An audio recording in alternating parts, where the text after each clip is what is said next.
Hi everyone, I'm Carl Azus. We're kicking off a new week and 10 minutes of commercial-free current events. First up, President Obama is postponing his planned executive order on immigration. Now let's break this down.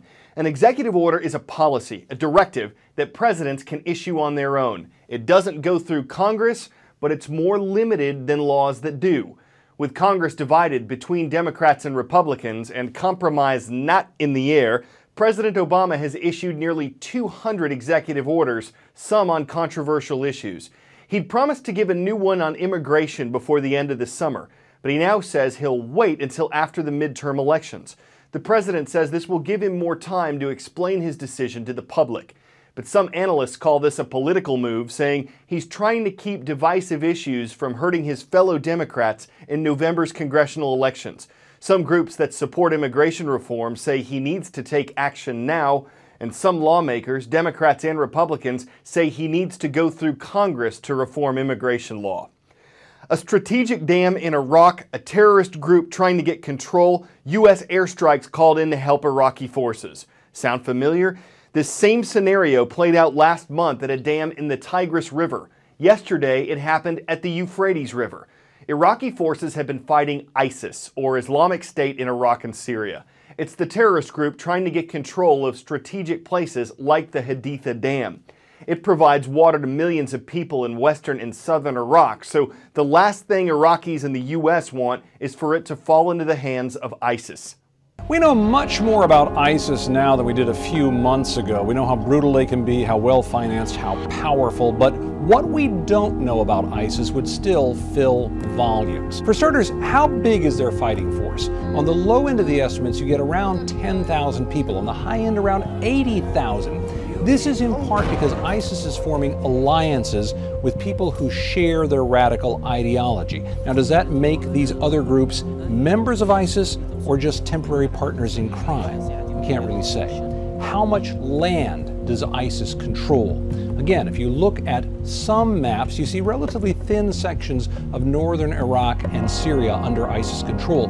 But if you expand to say, let's talk about all the areas where ISIS has influence or followers, then you start picking up places like Jordan and Lebanon and even Europe and the United States. It's hard to say how many of those people are dedicated to it or if that represents real influence by ISIS.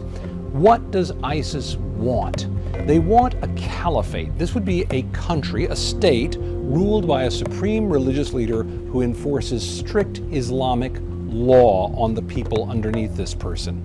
Now, they want to have this, right now it appears, in the area spanning Iraq and Syria along that border. But the question is, will they be satisfied with that? If they get that country, would they then want more land, more people, more power? Do they have designs on striking the United States? There have been videos that suggest that ISIS leaders would like to raise their flag over the White House. We don't know how much of that is actual planning and how much of it is bluster, but security experts say it all has to be taken very seriously. And finally, that brings up the big question. What can anyone do about these terrorists? Because despite airstrikes and talk about international cooperation, this remains the biggest unknown about ISIS. A healthy and full lake in Northern California. There's only one problem. This picture is 3 years old. And now I'm walking on top of that very same bridge. Take a look.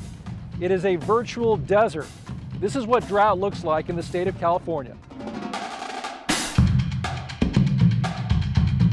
And not just any drought. California is more than 2 years into the worst drought in its recorded history.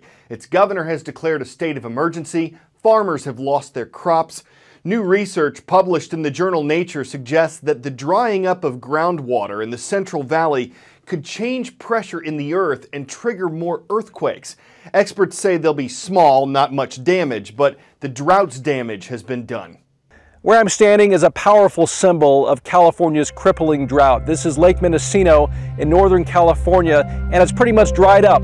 Normally you'd see people out in the water using their boats, but right now it's just pretty much a desert.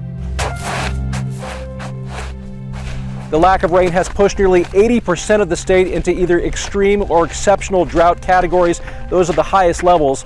And most of the major reservoirs, the water that sustains so many communities throughout the state, those are less than half full. It's so dry that thieves are actually stealing water. A father and daughter living off a water tank in the Central Valley say they've been ripped off 8 times. It's horrible. We go without showering, we can't flush our toilets, we can't wash our hands. At Hearst Castle, a popular attraction for tourists, they had to drain the reflective Neptune pool early. The sparkling blue water has given way to a skateboarder's fantasy. The drought also having an impact on food prices, meat and produce rising as much as 6% according to the USDA. Fast food chains like Chipotle and In-N-Out Burger have raised their prices. We're also seeing a new phenomenon with so-called drought busters, people combing through communities looking for water wasters, leaky sprinklers, things of that nature. And public parks, some cities are no longer watering the grass, and you can see brown patches in places like Santa Barbara along the waterfront. It's been a very long summer, and there's just no end in sight for this drought. To request a mention right here, go to our transcript page at cnnstudentnews.com. Today's schools from east to west: Scarborough Middle School in Scarborough, Maine, where the Red Storm is brewing. Welsh High School in Welsh, Louisiana, where the Greyhounds outrun everybody. And Granite Bay High School in Granite Bay, California, no one's messing with grizzlies. Star Wars gave us speeders, Back to the Future Part 2 gave us hoverboards, the Jetsons gave us a flying car, at least gave us the dream of these things. The next step, a real one, may just be the hover bike.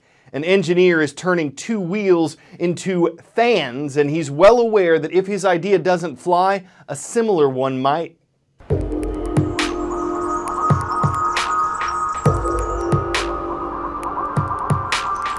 When I was younger, I always wanted to fly. I was always drawing different flying vehicles. Always dreamt about building my own.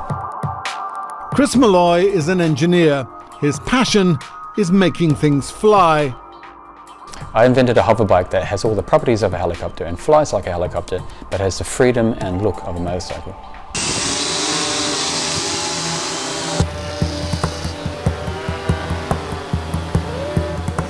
This is a scale model of our full-size hover bike. It produces thrust and hovers like a helicopter by pushing air down with its propellers. In order to move forward, we decrease the thrust on the front and increase the thrust on the rear, and same to go backwards. In order to rotate, we change the speed of the propellers, whilst keeping the thrust the same.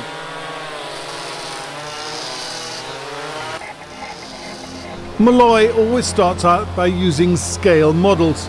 Pop a camera on one and you get a sense of what it might be like to fly the real thing. Malloy is well aware that he has competition, that he's in a hover bike race. Teams in Los Angeles and the Czech Republic are also developing hover bikes, but Malloy believes his machine will be the most versatile. Our hover bike is different because it's been designed as an aerial workhorse. It's not designed as a toy.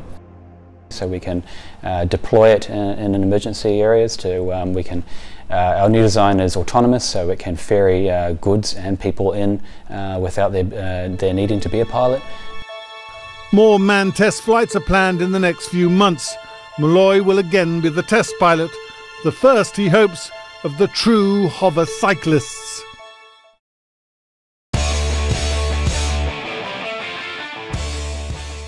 Another invention today. It's been said that a man's home is his castle. And while this one may not be big enough to live in, it is real, it is made of concrete, it was constructed by a 3D printer. A big one made out of chains, rails, and motors.